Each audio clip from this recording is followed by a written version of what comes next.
Selamat datang di channel Pemuja Malam. Jangan lupa like, share, and subscribe ya. Terima kasih.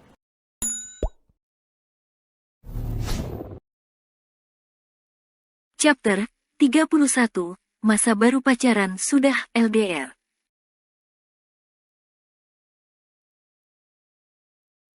Mobil Derian pergi meninggalkan supermarket menuju rumahnya. Hari ini akan menjadi momen yang tidak pernah mereka lupakan. Untuk pertama kalinya mereka melakukan di luar apa yang selalu mereka kerjakan. Dulu mereka sibuk dengan pekerjaan masing-masing, dan sekarang akan mereka tebus semua itu bersama. Tak lama mereka sampai di rumah dilihat Dio sudah tidur. Tania mengangkat Dio ke gendongannya, sedangkan Derian bertugas membawa belanjaan. Kuat gak? Biar aku aja, ucap Derian. Gak apa-apa, kamu juga pasti berat bawa belanjaan.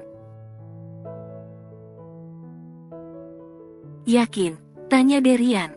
Iya, ayo keburu siang, nanti makan siangnya kelewat.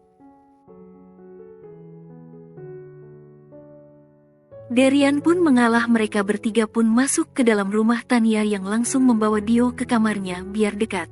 Sedangkan Derian membawa belanjaan ke dapur biar bisa mereka olah. Setelah menidurkan Dio, Tania menyusul Derian ke dapur. Tania langsung mengeluarkan bahan untuk hari ini masak, iga bakar sup permintaan Derian.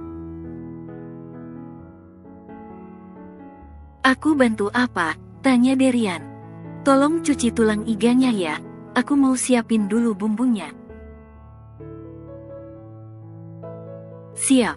Derian pergi mencuci tulang iga, sedangkan Tania menyiapkan bumbu untuk sup dan juga bakar iganya. Untung saja perlengkapan dapur Derian sangat lengkap. Mungkin Bi Asih yang selalu membuat makanan yang berbeda, jadi peralatan juga komplit. Sayang, udah. Bawa sini, biar bisa dikasih bumbu. Derian memberikan tulang iga yang sudah dicuci, langsung oleh Tania dibumbui. Derian melihat cara Tania memasak, sangat cekatan. Sepertinya gadis itu seringkali memegang alat dapur, tapi tangannya sangat halus. Apa tadi katanya? Dia sering angkat galon. Derian melihat ke arah otot tangan Tania sekecil itu bisa angkat galon. Kamu beneran bisa angkat galon, hai? Tanya Derian. Tania yang sedang membakar tulang iga langsung melirik ke arah Derian, lalu kembali melihat masakannya. Iya, kenapa sih gak percayaan banget? Ucap Tania lalu mengambil panci dan mengisi air untuk bahan sup. Gimana mau percaya? Tangan kamu aja sekecil itu masa bisa angkat galon? Iya bisalah, kan aku tinggal sendiri. Apa sendiri juga? Kan suka ada kurir yang nganter galon, ucap Derian masih aja ngotot gak percaya. Gak pernah pakai kurir, kalau butuh air ya beli langsung. Derian tak habis pikir, Tania ini model perempuan kayak apa sih? Pekerjaan buat laki dia malah lakuin sendiri. Setelah menunggu beberapa menit, akhirnya masakan Tania selesai. Tania langsung menyajikannya di meja makan. Derian dari tadi tidak beranjak, malah setia menunggu Tania memasak. Lain kali jangan lakuin apapun sendirian, kan sekarang udah ada aku. Andelin aku kapanpun kamu butuhin, ucap Derian sambil memeluk Tania. Iya, tenang aja. Apa aku pasti suruh kamu. Apalagi kalau urusan pasang gas, aku takut meledak, ucap Tania sambil membalas pelukan Derian. Ada aja drama sebelum makan. Memangnya kalau aku yang pasang gak bakalan meledak? ucap Derian sambil mencium puncak kepala Tania, sedangkan Tania malah tertawa mendengar itu. Ayo kita makan nanti keburu dingin. Kebiasaan suka ngancurin keromantisan yang aku ciptain. Romantisnya salah waktu, sayang Dio gak bisa ikut makan bareng. Biar nanti dia nyusul aja. Mereka pun makan siang bersama dengan sedikit obrolan. Setelah makan mereka memutuskan untuk nonton. Jadwal hari ini mereka akan mengerjakan apapun. Tapi sepertinya berkebun harus menunggu Dio bangun dulu, biar tambah seru.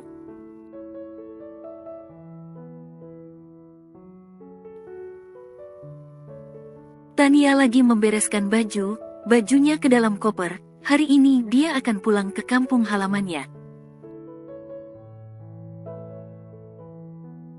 Kemarin saat mereka sedang asik bercocok tanam di halaman belakang rumah Derian, Tania mendapat telepon dari sang ibu memberi kabar kalau sang ayah jatuh di kamar mandi. Tania yang mendengar itu langsung khawatir. Dia takut ayahnya kenapa-napa, makanya dia minta izin ke Derian untuk cuti seminggu untuk menengok ayahnya. Awalnya Derian berat mengizinkan Tania pergi, masa baru pacaran sudah LDR, mana lama lagi. Tapi mau gimana lagi, ini yang mendapat musibah ayah dari kekasihnya, sekaligus insya Allah calon mertuanya. Jangan lama ya di sananya, ucap Derian. Sekarang mereka sedang berada di kamar Tania, tapi pintu terbuka, lagian di luar juga ada kedua orang tua Derian. Mereka sudah tahu kalau anaknya sedang menjalin hubungan dengan Tania. Respon mereka sangat baik, apalagi Santi yang baru datang sudah menggoda Derian habis-habisan. Seminggu doang gak lama itu, atau aku ikut aja ya, ucap Derian. Saran dari Derian tidak Tania dengar. Karena Tania tahu kalau Derian sedang sibuknya, apalagi perusahaan Derian habis menyelesaikan proyek baru. Gak bisa mas, kamu harus kerja. Kerjaan bisa dilimpahin ke Roni sama Doni kok, ucap Derian tetap memaksa agar bisa ikut. Gak bisa gitu dong mas, kamu kan atasannya yang tanggung jawab buat semuanya, ucap Tania sambil menatap ke arah Derian, yang dimana Derian juga menatap dirinya. Tapi, kan, ucap Derian lesu. Gak ada tapi-tapian, di sana juga kamu mau ngapain bantuin ternak lele ayah? Iya nemenin kamu, nanti kalau kamu kegoda laki lain, gimana nasib aku, gimana masa duda 2 kali? Tania yang mendengar itu hanya terkekeh geli. Apa katanya tadi duda 2 kali? Mana bisa, orang status mereka berdua hanya pacaran bukan nikah. Ngaco, mana mungkin duda 2 kali, kita tuh pacaran, bukan nikah. Iya sama aja, aku ikut ya, please, ucap Derian memohon. Udah deh Yan, jangan ganggu Tania yang lagi packing, sini keluar kamu, ucap Santi yang sudah berada di ambang pintu bersama Dio. Tapi mah, ini aku lagi usaha loh. Usaha apa? Orang kamu dari tadi ngerecokin Tania terus, sini keluar, beliin martabak, papa mau martabak katanya. Suruh Pak Amin aja sih mah, mama ini ganggu aja, ucap Derian kesal karena diganggu ibunya terus. Pak Amin udah pulang ke rumahnya kalau kamu lupa. Ya udah deh, kamu mau dibeliin apa? Tanya Derian. Gak usah mas, aku udah kenyang kan baru makan. Roti bakar selai keju sama stroberi mau? Tanya Derian. Boleh deh hehe. ucap Tania. Gimana mau nolak orang yang ditawarin makanan kesukaannya? Derian yang mendengar itu hanya tersenyum. Dikit demi sedikit dia sudah tahu apa yang disukai oleh Tania. Ya sudah, aku pergi dulu. Iya, hati, ucap Tania sambil tersenyum. Derian pun keluar. Setelah mengelus rambut Tania dengan sayang sambil tersenyum, Tania kembali membereskan bajunya yang sempat terhenti. Sekarang Santi dan Dio yang giliran masuk ke dalam kamar Tania. Untung saja Tania sudah selesai. Santi duduk di sisi ranjang milik Tania. Tante perlu sesuatu? Tanya Tania. Gak kok, Tante cuma mau ngobrol aja sama kamu, boleh? Boleh dong Tante, memangnya ada apa? Tanya Tania. Tante cuma bahagia saja. Akhirnya Derian mau membuka hati lagi buat seseorang. Apalagi seseorang itu adalah kamu. Awalnya Tante gak percaya saat Bi Asih bilang kalau kalian lagi dekat. Sampai Bi Asih sama Derian disuruh istirahat dulu. Awalnya aku juga gak percaya Tan. Apalagi saat mendengar penolakan Pak Derian saat Om dan Tante mau jodohin kita. Mungkin itu bukan penolakan karena Derian tidak suka sama kamu, tapi Derian takut kalau masa lalunya terulang kembali. Trauma dia mungkin belum semuanya hilang, tapi Tante yakin, kalau lambat laun semua akan normal gimana mestinya. Ucap Santi sangat berharap karena dia ingin melihat anaknya bahagia. Kalau boleh tahu, kenapa dulu Tante jodohin Pak Derian dengan almarhum ibunya Dio? Tanya Tania. Dulu Tante melihat Derian hanya fokus ke pendidikan. Tante senang awalnya Derian tekun dalam pendidikan, tidak terpengaruhi oleh pergaulan. Dia hanya memiliki 2 sahabat, yaitu Roni yang sekarang jadi sekretaris pribadinya. Kamu pasti kenalkan? Tanya Santi dan Tania menganggukkan kepalanya, lalu Santi berucap kembali.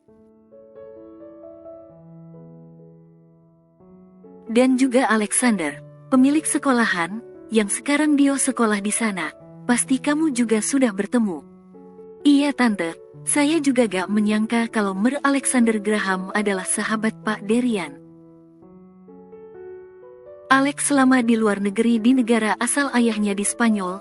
Dulu Tante menjodohkan Derian bersama Sasa, berharap Derian bisa berubah menjadi laki hangat. Tapi sayang sifat Derian malah semakin dingin. Derian tidak pernah menyembunyikan apapun, mau sifat atau sikap. Kalau dia tidak suka ya tidak suka. Perlakuan Derian selama 3 bulan berumah tangga sangat cuek ke Sasa, sampai saat kedua orang tua Sasa meninggal. Dari sana Derian mulai luluh, sampai di mana Sasa hamil Dio, ada raut bahagia di wajah Derian, Tante bisa jelas melihat. Lalu, apa yang menyebabkan meninggalnya almarhum ibunya Dio, Tante? Tanya Tania. Awalnya, Sasa pendarahan hebat sampai koma 3 hari, tapi kami berharap Sasa akan membuka matanya, ternyata tidak. Sasa meninggal dan di situ Derian sangat terpuruk. 3 bulan dia menyendiri tanpa mau melihat anaknya sendiri. Tante pernah bercerita tentang ini kan pas kita di kafe waktu itu. Iya Tante. Tante berharap kamu bisa membangkitkan kebahagiaan di hidup Derian, dan terima kasih sudah mau menerima anak Tante. Tante juga berharap kamu mau menerima cucu Tante, ucap Santi tulus. Pasti Tan, aku nerima Pak Derian 1 paket dengan masa lalunya, dan juga anaknya, ucap Tania sambil tersenyum. Awalnya sih ingin mencairkan suasana agar tidak terlalu melo, tapi malah membuat Santi tertawa mendengar ucapan Tania. Sedangkan Tania sejak tadi mendengarkan cerita Santi sambil menepuk pantat Dio, karena anak itu sudah mengantuk. Dan tak lama suara mobil Derian terdengar. Santi pun berpamitan keluar. Dia sudah terlalu lama di sana, kasihan suaminya sendirian di ruang keluarga.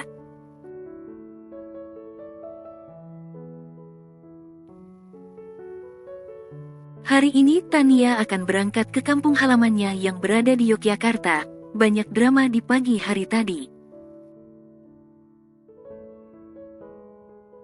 yang dimana Dio sama seperti ayahnya yang tidak ingin ditinggal. Tapi setelah dibujuk oleh Santi, akhirnya mau ditinggal oleh Tania dan pergi ke sekolah bersama Santi. Sedangkan Tania hanya diantar oleh Derian ke bandara.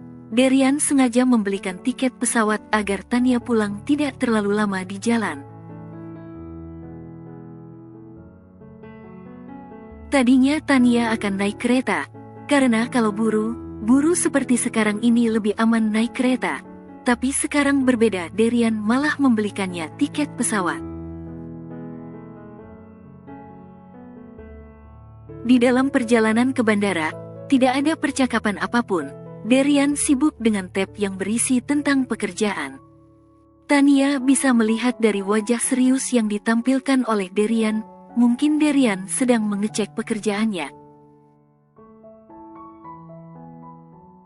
Tania pun tidak ingin mengganggu. Dia melihat ke arah luar mobil yang terlihat jelas semua orang sedang mengerjakan aktivitas seperti biasanya. Tak lama mobil Derian sampai di bandara. Derian pun meletakkan tabnya lalu keluar dari dalam mobil menyusul Tania yang sedang menunggu kopernya dikeluarkan di dalam bagasi oleh supir pribadi Derian. Bersambung.